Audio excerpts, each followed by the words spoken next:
Cuenca presenta una interesante muestra de arte barroco que bien merece potenciar y poner en valor. Desde el siglo XVII ya se han perdido irremedios, pero en muchos otros se ha conseguido su restauración con buenos y se presentan como legados a conservar, contemplar y admirar por conquenses y visitantes.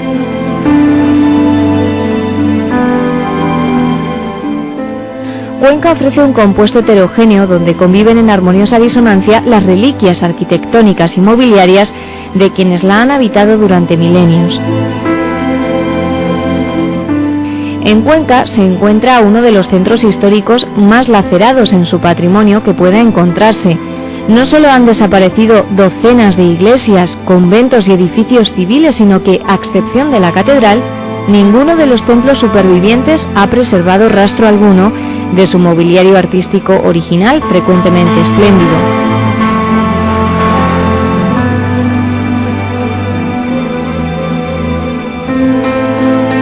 En general es singular los edificios en el paisaje.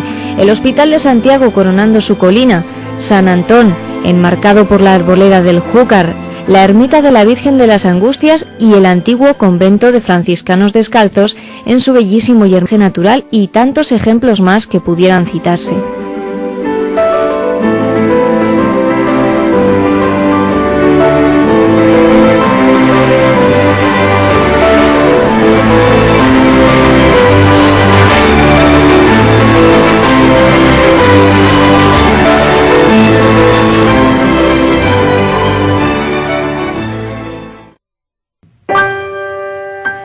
Empezamos en la Fundación Antonio Pérez.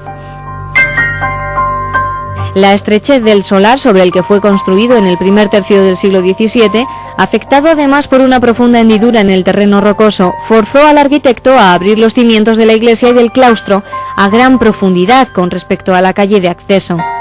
Posee iglesia de una nave con la característica portada carmelitana sobria y geométrica al máximo, un cautivador claustro toscano como balcón al paisaje y otras dependencias conventuales.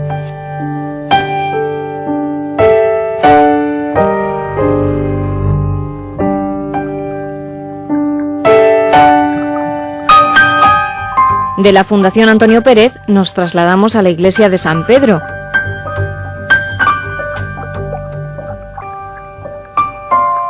Sobre 8 grandes pilastras de capitel corintio superpone una cornisa con dentículos, recogida en círculo que da paso a una gran bóveda de media naranja donde se abren óculos mixtilíneos y cuadrilobulados. Entre las pilastras se colocan capillas de arco de medio punto. La decoración en esta iglesia se limita a los vértices de los lunetos y capiteles y es de suponer que toda ella estaba pintada. José Martín no se limitaba simplemente a poner molduras y elementos, el color formaba parte de la escenografía. Sobre los muros del presbiterio permanecen recuadros con colores originales y un estudio más detallado y sin tanta premura de tiempo hubiera posibilitado un espacio monumental, como seguro fue en sus inicios. La portada es de tipo retablo con arco abocinado y hornacinas sobre ménsulas en los lados, delimitada por pilastras cajeadas sobre pedestales y capiteles corintios que unen un entablamiento curvado en cuyo centro se inscribe el escudo del benefactor, don José Flórez Osorio. Siguiendo con la ruta del barroco conquense nos encontramos con la ermita de las Angustias. La ermita es pequeña, de una sola nave, planta de cruz latina, bóveda circular sobre pechinas en el crucero y coro a los pies. Lo más notable, sin embargo, es la pequeña fachada, con arco de medio punto, flanqueada por 2 pilastras cajeadas y aletones por el exterior. Por encima corre un entablamiento y en el centro una hornacina con un pequeño grupo escultórico. Un segundo cuerpo tiene su eje en una ventana hornacina, centrada entre estípites y aletones con remate piramidal y escudo de Flórez Osorio.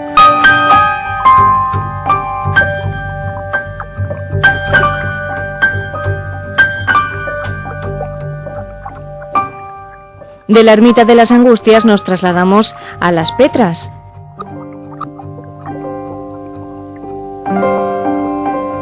El convento fue fundado en 1509 por Alfonso Ruiz y la iglesia que ahora vemos se realizó según las trazas de Alejandro González Velázquez. Los ángeles que se sientan sobre el inicio del frontón partido son semejantes a los de aquella, y el coronamiento simbolista del Espíritu Santo con destellos de rayos, también imitación de la capilla del Transparente, así como el óvulo genital, pero de ahí hacia abajo, posiblemente José Martín introdujera alguna modificación. La iglesia del convento de San Lorenzo Justiniano, Las Petras, que se adjudica al académico Alejandro González Velázquez, 1756-1759, tiene espacio interno, de planta elíptica. Tuvo que ser otrora espléndido, cuando se adornaba con retablos, esculturas y frescos de mano de importantísimos artistas, Luis González Velázquez y José Ramírez de Arellano.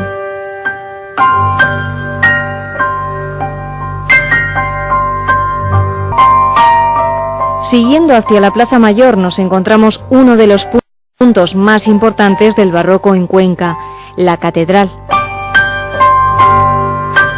Capilla de Nuestra Señora del Sagrario. Fue concebida como una mini iglesia con una planta con forma de cruz latina y cúpula con linterna en el crucero de estilo herreriano. En la bóveda se describen las virtudes junto con símbolos cristianos, motivos florales, máscaras y ángeles. En el retablo derecho está dedicado a la veneración de San Julián y en el retablo izquierdo se muestra el nacimiento de la Virgen. Ambas obras fueron pintadas en el siglo XVII por Andrés de Vargas.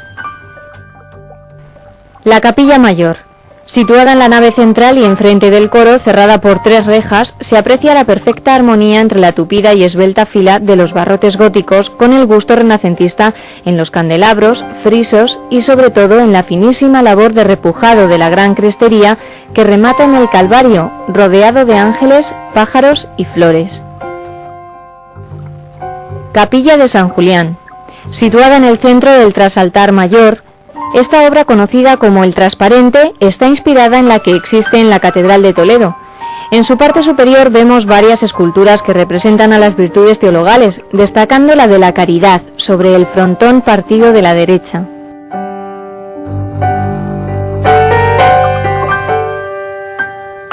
De la catedral nos trasladamos a San Pablo. Es una de las más bellas realizaciones barrocas de la arquitectura conquense. La portada, en su cuerpo inferior de estructura dintelada, consta de 2 columnas jónicas sobre pedestal, que en su tercio inferior muestra estrías diagonales hacia el interior. Por encima, unos lazos de guirnaldas en forma de cruz de San Andrés abrazan la columna, con claras connotaciones ornamentales con los arcos de Jamete y de la capilla Muñoz de la catedral.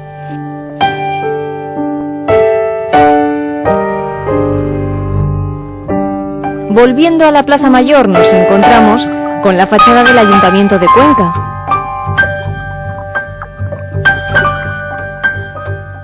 El otro edificio es el Ayuntamiento, cuyas trazas se encomendaron al arquitecto Jaime Bort en 1733, aunque solo quedó finalizado en 1763. Lo más novedoso es el concepto escenográfico con que invade la vía pública, como si fuera un remedio pétreo de los arcos triunfales de arquitectura efímera. Cabalga sobre 3 arcos que reproducen en el lado opuesto de la plaza la disposición de las portadas de la catedral, arco de medio punto el del centro y apuntados los laterales.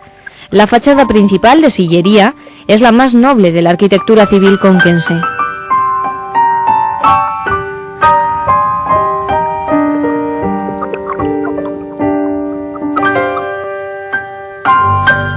Del Ayuntamiento llegamos a la Plaza de la Merced, donde podemos admirar diferentes arquitecturas barrocas. Con diseños de Fray Vicente Sevilla, maestro mayor de la diócesis, se construyó entre 1741 y 1749 un majestuoso edificio de sobria traza en el que las únicas licencias ornamentales se centran en sus 2 portadas. La principal abre a la citada plaza con 2 cuerpos de cantería coronados por el escudo del obispo Flórez Osorio, comitente del edificio. No es menos bella la portada de la capilla, situada en el callejón lateral que conduce a la plaza y torre de Mangana, aunque desmerezca bastante el lastimoso estado a que se ve reducida. Lo más valioso de la obra nueva, avanzado ya el siglo XVIII, es la iglesia de nave única cubierta con bóveda de cañón y cúpula elíptica en el crucero, y sobre todo la monumental portada, una de las más creativas de la ciudad por el movimiento casi borrominesco que le imprimió su desconocido autor.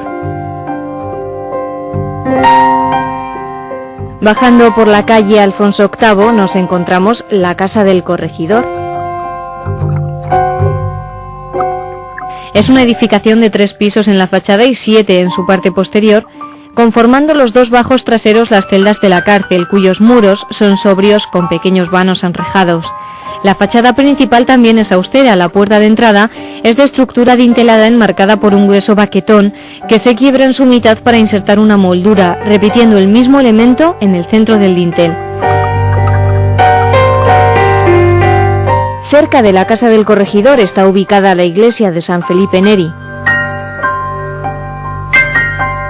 Su trazado es amplio, bello y deslumbrante, una planta salón de características del barroco afrancesado levantino, de cruz latina con un crucero igual a los 2 tramos de la nave hacia los pies, el coro poligonal debido posiblemente a la orografía urbana. A la derecha estaba el altar de San Felipe, a la izquierda el acceso a la capilla oval de las Angustias. Las pilastras sobre las que se asientan los arcos formeros son de capitel corintio, desnaturalizado, que tan pronto tiene un eje vertical como diagonal, como queriendo llegar a un cuarto orden clásico. En el intrados las rocallas y motivos vegetales continúan, pero nunca se repiten, cualquier motivo es único. La bóveda del crucero se sustenta sobre haces de pilastras en sus 4 puntos con capiteles del mismo signo.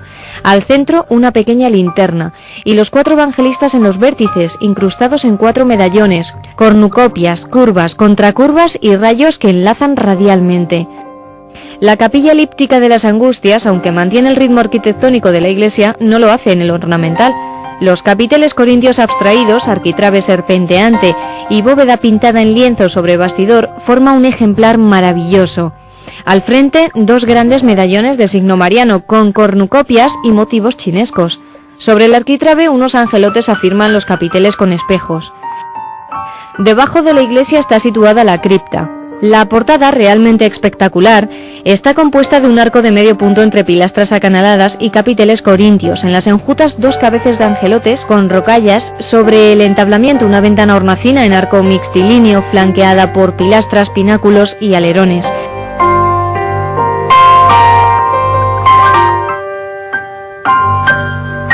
De la iglesia de San Felipe Neri bajamos al edificio de Almudí. El Almudí es una importante obra de arquitectura civil levantada en el siglo XVI como almacén del Pósito Real y que más tarde sirvió como conservatorio, gimnasio y museo. Reformado en el siglo XVIII, se trata de un magnífico edificio de planta rectangular, realizado en sillería y mampostería, de 2 alturas, que conserva su portada original del siglo XVI de corte clásico, así como la rejería, escudos y motivos ornamentales en estilo rococó, con restos de policromía.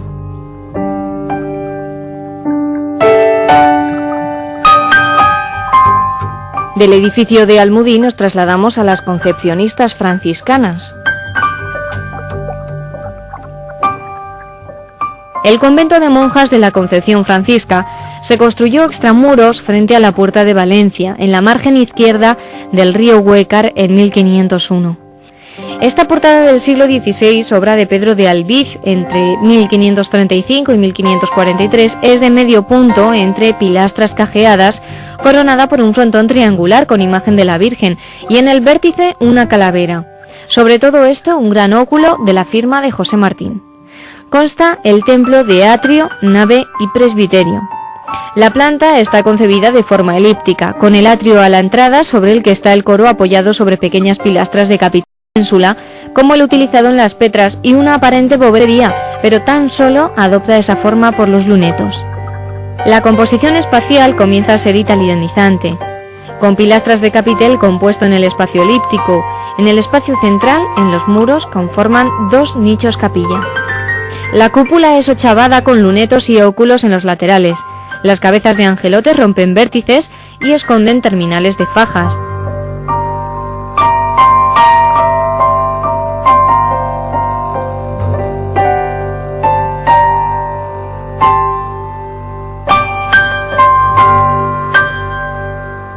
Siguiendo la ruta del barroco conquense, nos encontramos con el Hospital de Santiago.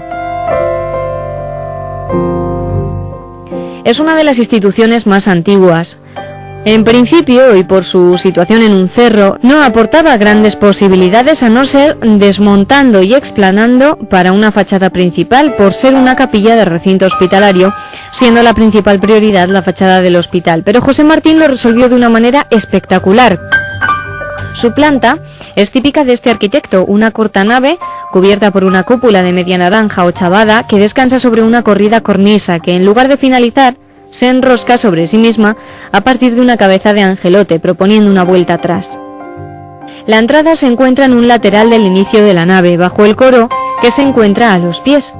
A continuación, el primer tramo, con los muros laterales ofreciendo una unidad por sí solos. En los laterales se encuentran dos grandes relieves en estuco, reminiscencias de Ventura Rodríguez. Desde aquí, y abocinando el arco, muy común también en él, se accede al presbiterio.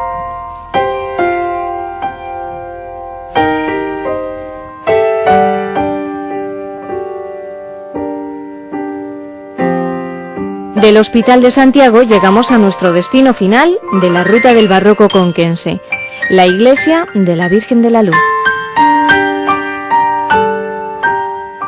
El exterior es un austero y sobrio, solo roto por las torres de clara influencia levantina y centroeuropea, con muros de mampostería recubiertos con sillares en las esquinas. Una sola nave y tres espacios diferenciados, atrio en la entrada, crucero y presbiterio. El primer tramo de la nave es de bóveda de cañón, con lunetos sobre los balcones a ambos lados de la capilla central, entre dos más pequeñas, separadas por pilastras con capiteles compuestos. La bóveda está dividida por nervios, entre los que destacan los óculos con lunetos, sobre los que se representan paisajes de la vida de la Virgen. El presbiterio finaliza con camarín, que alberga la imagen de la Virgen de la Luz, patrona de la ciudad. Del crucero al presbiterio se accede a través de un espectacular arco abocinado.